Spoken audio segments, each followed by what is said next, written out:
The Telegraph in the UK has the audacity to publish an article saying that after much research, they can confirm that the lab leak theory for COVID-19 is probably what happened. Dr. Theresa Tam will be stepping down as the Chief Public Health Czar of Canada, probably to a lot of money, and with no consequences for destroying so many Canadians' lives. The two states with the highest percentage of people who have taken the MMR vaccine also have the highest percentage of measles cases. The World Boxing Organization apologizes, not for letting a man beat women and win a gold medal, but for publishing this man's name in a sex test. A medical update is the name of the game today, so buckle up for a whole lot of I told you so's. Our goal, as always, is to bring you news, culture, and politics from a distinctly Christian, conservative, and Canadian perspective. It's June 17th. I'm Andrew DiBartolo. This is Liberty Dispatch News Brief. This message is for all the salespeople in the audience. Selling is hard work, but the rewarding part is the relationships you build with your customers. The secret to success in sales is creating those relationships of trust everywhere you can. But too often we get buried in busy work and the day goes by without enough real connection with customers. I want you to take a look at Sales Nexus. Sales Nexus is built to help salespeople automate all the busy work and focus on customers that are ready for a relationship. Try Sales Nexus at salesnexus.com. The Telegraph in the UK has published an article that would have been unthinkable just 1 year ago and expresses opinions that would have either got you banned on social media just 3 years ago or paid a visit by police officers in Australia and New Zealand. Now that enough time has passed and the memory hole has done its job, we can talk about what tinfoil crown wearers such as myself were discussing and pointing to research concerning all the way back in 2020. The article references a research paper titled, quote, "The preponderance of evidence suggests that COVID-19 began as a result of a research accident," close quote. This is from the paper. Quote, "While attempts to identify a seafood market in Wuhan as the source of COVID-19 have failed to find proof, there is growing realization that the source might be the Wuhan Institute of Virology. In the period up to 2019, the WIV, in collaboration with EcoHealth Alliance and other institutions, brought to Wuhan numerous bat viruses from the distant regions where viruses most similar to SARS-CoV-2 have been identified. They created genetically modified versions of viruses and tested them by infecting human cells and humanized mice, causing significant gains in infectivity and lethality in one known case. They did some of these experiments at inappropriately low safety levels. They extended the work to include viruses more distantly related to SARS-CoV itself and were party to a plan to insert a furin cleavage site into the Sabra-Core virus for the first time. There is compelling evidence that the furin cleavage site was acquired by SARS-CoV-2 just before the outbreak.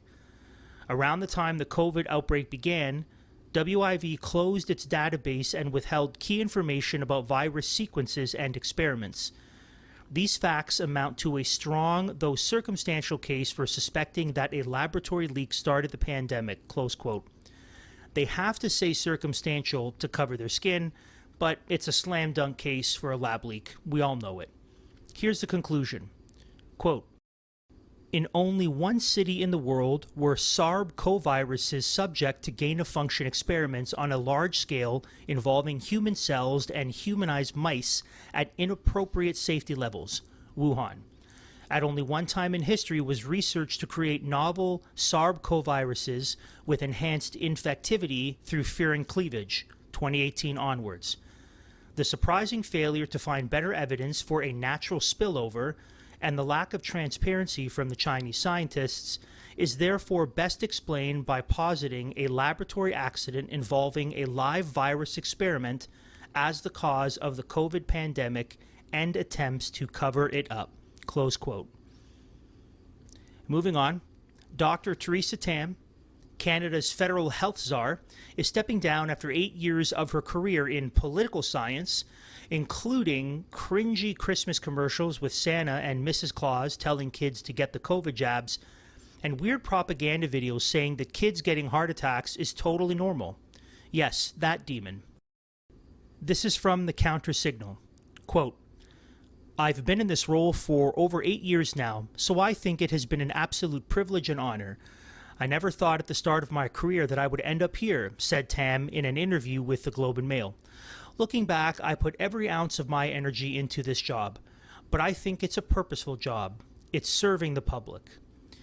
During the pandemic, Tam made a number of controversial public statements and recommended that the government take a top-down, domineering approach to controlling the pandemic with social distancing requirements, mask mandates, and vaccine passports. Tam was a leading voice behind the government's restrictions on international travel, enforcing mandatory testing and aggressive quarantine requirements. The requirements resulted in dozens of travelers being hit with fines over $1,000. Tam was also a champion of recommending and encouraging compliance with the government's vaccine passport system, despite acknowledging that there was no evidence that vaccine passports would work in mitigating the spread of COVID-19.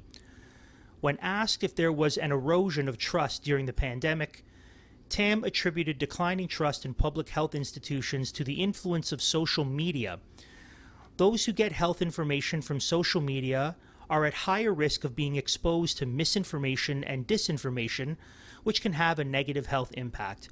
I always want to look at our strengths, which is that the majority of people in Canada still trust public health professionals, and we need to build on that, Tam said. Close quote.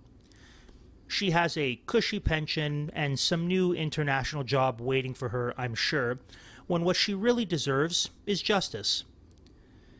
Now, I know you don't get your news from the CBC. You don't get health advice from Dr. Theresa Tam, mostly because she's stepping down. You probably don't take science lessons from David Suzuki. And if you're listening to this show, I know that you didn't vote for Mark Carney. So when it comes to investing, why are you taking advice from the same characters? They all want you to stick with the big banks and keep investing in multinational mutual funds and passive ETFs. It's time to stop playing their game. Call Rocklink Investment Partners. They're proudly Christian and Canadian. No ESG and no woke nonsense. Just practical financial advice and shrewd investment management from leading investment professionals. Call our friends at Rocklink at 905-631-5462 or email info@rocklink.com.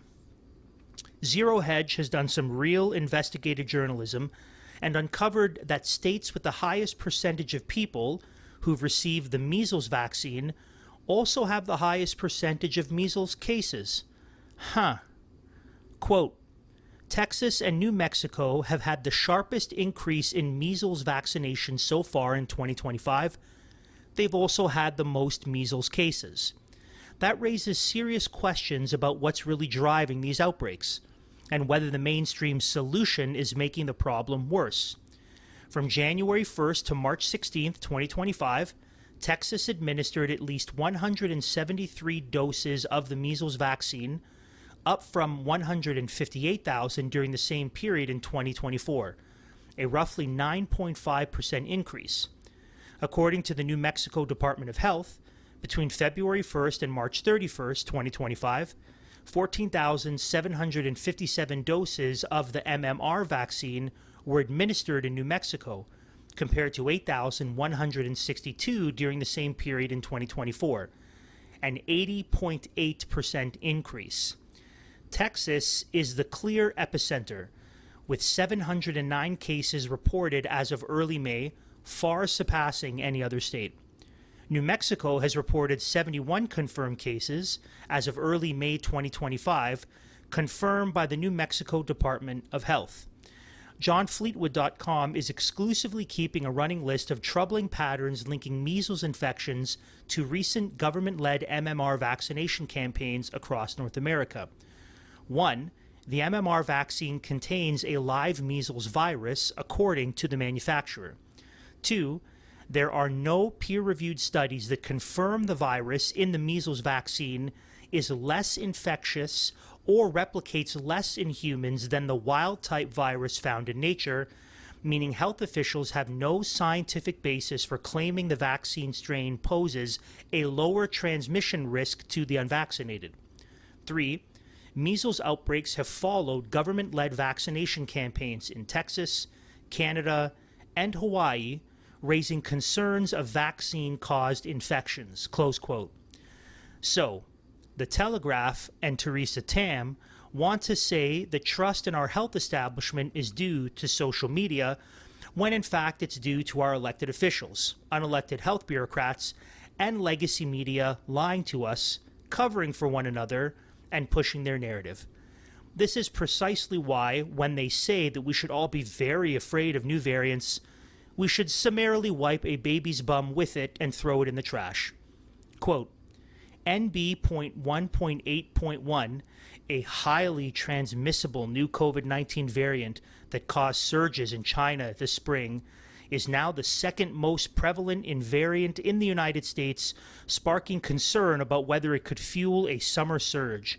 Although the pandemic is over, the virus that causes COVID-19, SARS-CoV-2, continues to spread and mutate, which causes new variants to emerge. During the 2-week period ending on June 7th, NB.1.8.1 accounted for 37% of cases in the U.S. Many experts have predicted cases driven by the new variant would increase. Close quote. That's from the Today Show.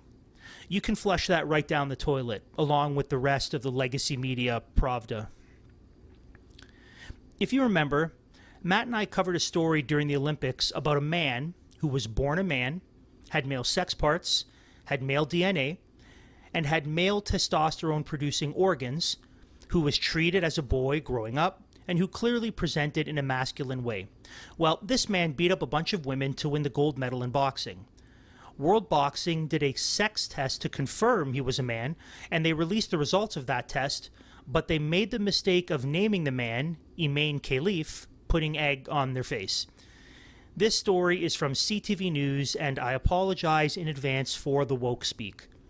Quote, the president of World Boxing has apologized after Olympic champion Emain Khalif was singled out in the governing body's announcement to make sex testing mandatory. Khalif was specifically mentioned when World Boxing released its new policy last Friday. On Monday, its president, Boris van der Vorst, who is absolutely divorced, contacted the Algerian Boxing Federation to acknowledge that was wrong. Khalif was in the spotlight in Paris because the previous governing body for Olympic boxing, the International Boxing Association, disqualified the fighter from its 2023 World Championships, claiming they failed an unspecified eligibility test. However, the International Olympic Committee applied sex eligibility rules used in previous Olympics and cleared Khalif to compete. World Boxing has been provisionally approved as the boxing organizer at the 2028 Los Angeles Games and has faced pressure from boxers and their federations to create sex eligibility standards. It said there will be mandatory testing for all boxers from July 1st to ensure the safety of all participants and deliver a competitive level playing field for men and women. If an athlete intending to compete in the women's categories is determined to have male chromosomal material, initial screenings will be referred to independent clinical specialists for genetic screening, hormonal profiles, anatomical examination, or other valuation of endocrine profiles by medical specialists. Khalif plans to defend her gold medal at the LA Games, but some boxers and their federations have already spoken out against her inclusion. Close quote. So, instead of apologizing to the women this man beat up to win gold, or to the families of these women who had to watch an organization-sanctioned assault, they apologized to the man for telling the truth. Big Brother would be so proud. Remember, friends, so long as you do basically the exact opposite of whatever the medical industrial complex tells you to do, you'll be fine. In fact, you'll be more than fine. You'll thrive, and you'll be fruitful, and you'll be doing great. Well, there you have it, friends. You're all up to date. Check out our friends over at Rocklink to use your wealth to build God's kingdom. Make sure you head to mission.bullbitcoin.com/dispatch to take control of your finances today. Go to salesnexus.com for a 30-day trial. And finally, you have to head to ldcanada.substack.com to subscribe to our mailing list, get access to all of our content, and it's there that you can support the show. Until next time, Galatians 5:1.